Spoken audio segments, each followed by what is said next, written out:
Hey there, YouTube fam. Today, I've got a mind-blowing topic that's going to keep you hooked from start to finish. We're diving into Law 29, Create a Cult Mentality.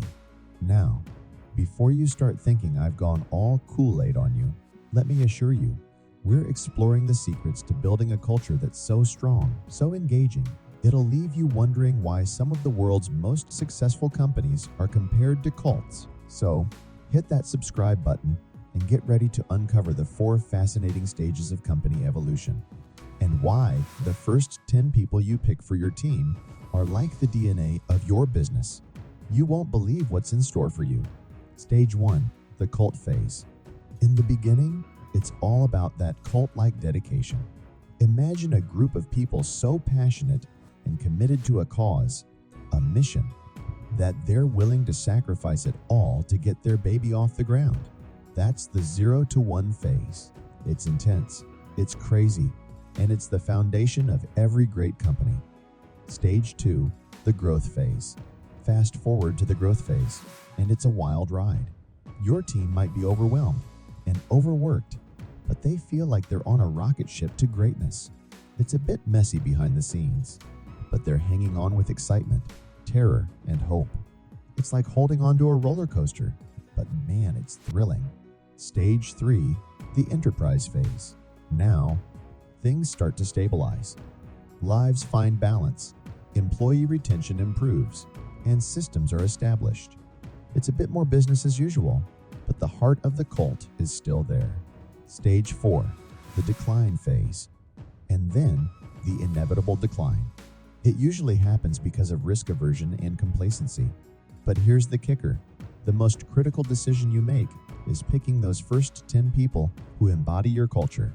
They're the blueprint for your company, and the culture becomes like them. Ingredients of a cult. But what makes a cult? 4 key ingredients. 1. A sense of community and belonging. Cults provide meaning, purpose, and belonging. They offer a clear vision, asserting the group's superiority. Think about how this could translate to your company culture. 2. A shared mission. Cults have a shared, often extreme, ideology.